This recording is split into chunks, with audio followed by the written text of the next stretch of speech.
Hello students, मैं आपका mathematics teacher तरुण Pandey YouTube पर आज आपको क्लास 11 का एक टॉपिक स्टार्ट कर रहा हूं। चैप्टर का नाम है रिलेशन। रिलेशन चैप्टर आपका क्लास 12th में भी है, तो 11th और 12th दोनों ही क्लासेस में आपको रिलेशन पढ़ने को मिलता है। 11th क्लास में रिलेशन चैप्टर का इंट्रोडक्शन होता है, उसके आगे 12th क्लास में भी पढ़ाया जाता है रिलेशन। तो हम ये रिलेशन की सीरीज स्टार्ट करेंगे। तो पहले हम क्लास 11th का टॉपिक रिलेशन कंप्लीट करेंगे, उसके बाद क्लास 12th के टॉपिक में हम आएंगे। रिलेशन चैप्टर में आज इस वीडियो में हम क्या डिस्कस करने वाले हैं, पहले ये जान लें। रिलेशन चैप्टर के इस वीडियो में हम आपसे डिस्कस करेंगे ordered pair, Cartesian product of sets और उसके कुछ महत्वपूर्ण results, some useful results, important results. अब बात करते हैं ऑर्डर्ड पेयर के। पेयर का मतलब आप जानते हैं दो, और ऑर्डर्ड पेयर मतलब अगर हम ऑर्डर्ड पेयर को लिखें तो इस तरीके से होगा। ये ऑर्डर्ड पेयर है जिसमें ए हमारा फर्स्ट एलिमेंट है ऑर्डर्ड पेयर का, और बी क्या है, सेकेंड एलिमेंट है ऑर्डर्ड पेयर का। अगर हम कहें आपसे कि ऑर्डर्ड पेयर की डेफिनेशन क्या होगी, तो कोई डेफिनेशन नहीं है। ऑर्डर्ड पेयर एक आपके सामने रिप्रेजेंट कर दिया मैंने, जिसमें ये फर्स्ट है एलिमेंट, ये सेकंड एलिमेंट है ऑर्डर्ड पेयर का। अगर आप लिखना चाहें ऑर्डर्ड पेयर की डेफिनेशन तो लिख सकते हैं, an ordered pair consist of two objects or elements. एक ऑर्डर्ड पेयर जो है वो कंसिस्ट करता है टू ऑब्जेक्ट्स को या एलिमेंट्स को, मतलब ये ए और बी कोई एलिमेंट भी हो सकते हैं, कोई ऑब्जेक्ट भी हो सकते हैं, in a given fixed order, in a given fixed order. जैसे आपको हमने बताया कि ए कॉमा बी आपके पास ये ऑर्डर्ड पेयर में एलिमेंट दिखा है, तो जिसमें हम ए को बोलेंगे फर्स्ट एंट्री और बी को बोलेंगे सेकंड एंट्री। अब हम बात करें तो ये बहुत आसान सा चैप्टर है, इसमें कोई दिक्कत नहीं होनी चाहिए। अब हम बात करें आपसे इक्वलिटी ऑफ ऑर्डर्ड पेयर। आप हेडिंग डाल दीजिए equality of ordered pair, equality of ordered pair. बहुत शॉर्ट फॉर्म में लिख रहे हैं आप, इसलिए मैं कह रहा हूँ आप मेरे साथ जब भी पढ़ा करें तो पेन कॉपी लेके पढ़ा करें। अब इक्वलिटी ऑफ ऑर्डर्ड पेयर क्या है, तो बहुत सिंपल है कि अगर कोई दो ordered pair A1 comma B1 equal to अगर A2 कॉमा B2 है, 1 मार्क का क्वेश्चन पूछा जा सकता है। तो अगर A1 comma B1 A2 comma B2 के इक्वल है, तो if and only if A1 is equal to A2, पहले वाले की जो फर्स्ट एंट्री और सेकेंड वाले की फर्स्ट एंट्री के इक्वल होगा, and B1 is equal to B2। मतलब A1 कामा B1 अगर A2 कामा B2 के इक्वल है, ये ऑर्डर्ड पेयर इस ऑर्डर्ड पेयर के इक्वल है, तो हम ये कह सकते हैं कि A1 is equal to A2 और B1 is equal to B2। ये है हमारा इक्वलिटी ऑफ ऑर्डर्ड पेयर। अच्छा, जैसे हम लोग ऑर्डर्ड पेयर की बात करते हैं, वैसे ऑर्डर्ड ट्रिपलेट भी होता है। जैसे हम ऑर्डर्ड ट्रिपलेट की बात करें तो ये हो जाएगा ordered triplet, first second third, 3 elements होते हैं। ये फर्स्ट एंट्री है, सेकेंड एंट्री है, थर्ड एंट्री है। ऐसे अगर ऑर्डर ट्रिपलेट इक्वल करना हो तो आप इस तरीके से ऑर्डर ट्रिपलेट भी पढ़ सकते हैं। वैसे ऑर्डर पेयर का क्वेश्चन आता है, जैसे एक क्वेश्चन मेरे सामने लिखा हुआ है, मैंने लिखा हुआ अपने पास असाइनमेंट में, कह रहा है फाइंड द वैल्यूज़। एक क्वेश्चन है, आप मेरे साथ नोट करें। कह रहा है find the values of A and B if. अब मैं क्वेश्चन पूरा नोट नहीं कर रहा हूँ, मैं बोल रहा हूँ find the values of A and B, find the values of A and B if 3a minus 2 comma b plus 3 it will be equal to 2a minus 1 comma 3। अब कह रहा है कि find the values of a and b if 3a minus 2 comma b plus 3 is equal to 2a minus 1 comma 3। तो अब simple सी बात है कि इसका फर्स्ट वाला फर्स्ट के इक्वल होगा, मतलब यहाँ पर आप 3a minus 2 2a minus 1 के इक्वल करेंगे, एंड b plus 3 इक्वल करेंगे 3 के। तो यहाँ से 3a minus 2a is equal to 2 minus 1, a is equal to 1।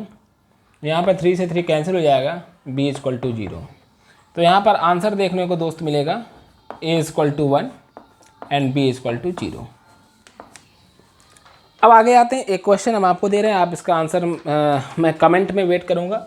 Comment में आप आंसर लिखेंगे तो मुझे लगेगा कि आप पढ़ाई कर रहे हैं और मेरे वीडियोस को जब भी देखा करें तो आप पेन और कॉपी लेके बैठा करें। इधर 5-6 दिन से मुझे लग रहा है कि कुछ वीडियो आने में समस्या थी, उसका रीज़न आप जानते हैं। अब फिर से आपको सीरीज मिल रही है। एक क्वेश्चन मैं लिख के दे रहा हूँ, if find the values of x and y if x/3 + 1 y - 2/3 is equal to 5/3, 1/3। कह रहा find the values of x and y। मैं क्वेश्चन बोल दे रहा हूँ, अगर दिखाई ना दे रहा हो सही से तो x/3 + 1, y - 2/3 is equal to 5/3, 1/3। कह रहा find the values of x and y। ये क्वेश्चन आप सेल्फ सॉल्व करेंगे। अब जैसे मेरे पास एक क्वेश्चन आया हुआ है, कह रहा है कि उस क्वेश्चन से पहले हम एक बात और बता दें, Cartesian product of sets. Heading डाल दीजिए, कार्टेशियन प्रोडक्ट ऑफ सेट्स। अब देखिए कार्टेशियन प्रोडक्ट ऑफ सेट्स में हम आपको बता दें कि कार्टेशियन प्रोडक्ट जो होता है सेट्स का, तो उसमें 2 सेट का भी कार्टेशियन प्रोडक्ट होता है, 3 सेट्स का भी होता है। तो हम पहले 2 की बात करते हैं। अगर हम कह दें कि मेरे पास 2 सेट A एंड B हैं, 2 सेट A एंड B है और दोनों ही नॉन एम्प्टी सेट है, तो कह रहा है the set of all ordered pair A, B। मेरे पास मान लीजिए 2 set A and B non empty हैं। देखिए एम्प्टी भी हो सकता है, कोई दिक्कत नहीं है, लेकिन मैं लिख रहा हूँ कि A एंड B हमारे पास 2 सेट हैं, वो नॉन एम्प्टी है। मैं अभी बोल दूंगा, आप नोट भी कर लीजिएगा, और आपके बुक में भी सब लिखा हुआ है। A और B 2 सेट हैं हमारे पास नॉन एम्प्टी। तो कह रहा है the set of all ordered pair A, B, the set of all ordered pair A, B such that A belongs to A and B belongs to B is called Cartesian product of the set A and B and it is denoted by A cross B। मैं question कराऊँ तो आपको ज़्यादा समझ में आएगा। एक बार मैं definition बोल रहा हूँ, आप लोग लिख लीजिए। Let A and B be any 2 non-empty sets, the set of all ordered pairs A, B such that A belongs to A and B belongs to B is called the Cartesian product of the sets A and B and it is denoted by A cross B। मतलब हम इस तरीके से लिखना चाहें कि अगर A cross B कोई सेट है, तो A क्रॉस B के अंदर जो भी एलिमेंट है A, B, एक आर्बिट्रेरी एलिमेंट है A, B, तो हम यहाँ पर कहेंगे कि A हमारा सेट A का एलिमेंट होगा एंड B सेट B का एलिमेंट होगा। हाँ, अब एक एग्जाम्पल बताते हैं, उसके बाद हम और आगे चर्चा करेंगे। ये बात थोड़ी समझ में अगर कम आई तो एग्जाम्पल से पूरी समझ में आ जाएगी। देखिए कैसे।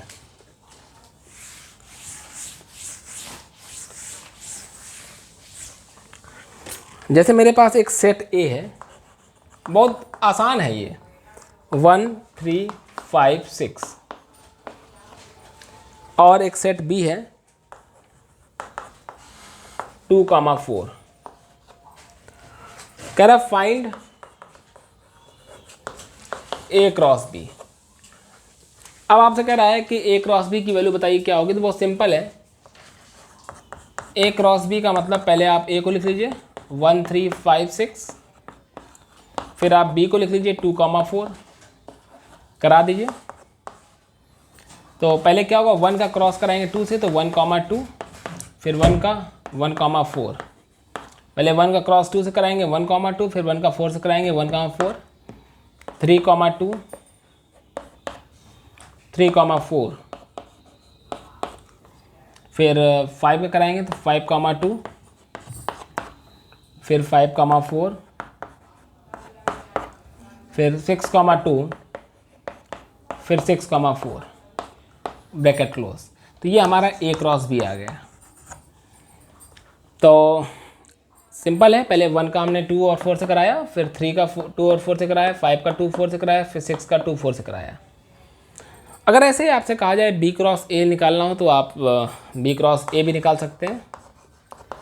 पहले बी के एलिमेंट लिखेंगे, फिर ए के एलिमेंट लिखेंगे, फिर आप बी क्रॉस ए जैसे ए क्रॉस बी निकाला है। हाँ, अगर हम यहाँ पर एक इम्पॉर्टेंट बात बताएं, इम्पॉर्टेंट बात क्या है ध्यान दें। अगर हम कहें कि if A is equal to 5 or B is equal to 5, मतलब दोनों में से कोई एक 5 हो गया, चाहे ए की बात करें और चाहे बी की बात करें, मतलब ए और बी में कोई भी एक 5 हो गया, मतलब नल सेट हो गया, एम्प्टी सेट हो गया, तो हम कहेंगे कि ए क्रॉस बी क्या होगा, तो डंके की चोट पे कहेंगे ए क्रॉस बी ये भी नल सेट होगा। कारण ये है कि सपोज दैट मान लीजिए ये हमारे पास ए में 1 3 5 6 लिखा है और यहाँ पर कुछ ना लिखा होता, जैसे यहाँ 2,4 लिखा है तो आप 1 का 2 से कराते हैं, फिर 4 से कराते हैं। मान लीजिए यहाँ कुछ ना लिखा होता, जैसे हम ऐसे बता दें, जैसे सेट है ए 1,2, इसका हमें कराना है नल सेट से। अब 1 का किससे कराएंगे, 2 का किससे क्रॉस कराएंगे, तो इसका मतलब यहाँ पर रिजल्ट में क्या आएगा, अगर ये ए है ये बी है और आपसे कहा जाए ए क्रॉस बी, तो यहाँ से आपका ए क्रॉस बी क्या आया, ये आया। यानी हम यहाँ पर ये कह सकते हैं कि अगर सेट ए और सेट बी में कोई भी अगर एक 5 है तो ए क्रॉस बी 5 होगा। दोनों 5 है तो ऑब्वियसली वो भी 5 होगा। अब जैसा कि मैंने बताया था कि ऑर्डर्ड पेयर में कि जैसे ऑर्डर्ड पेयर होता है वैसे ऑर्डर्ड ट्रिपलेट भी होता है, तो बहुत ज़्यादा लिखवाने का मतलब नहीं बनता है इसमें। जैसे आपने देखा कि अब देख रहे हैं कि 1,2 बिलोंग कर रहा है ए क्रॉस बी को, तो पहला वाला एलिमेंट सेट ए का, दूसरा वाला सेट बी का है, ठीक है ना। 1,4 बिलोंग कर रहा है ए बी को, तो पहला वाला एलिमेंट ए का है और दूसरा वाला एलिमेंट सेट बी का है। तो इस तरीके से हम वही कहते हैं कि अगर ए बी कोई एलिमेंट आर्बिटरी बिलोंग कर रहा है ए क्रॉस बी को, तो हम कहते हैं A belongs to A and B belongs to B. अब देखिए एक छोटा सा क्वेश्चन लेते हैं।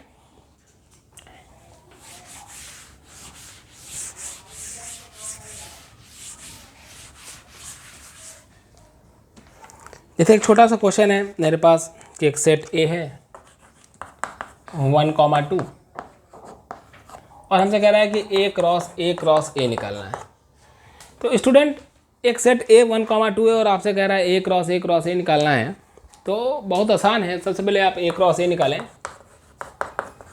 1,2 क्रॉस 1,2, तो यहाँ पर रिजल्ट आएगा 1,1, 1 का 1 से कराएंगे, फिर 1 का 2 से कराएंगे, 1,2, फिर 2,1, फिर 2,2, ये आपका रिजल्ट आया ए क्रॉस ए।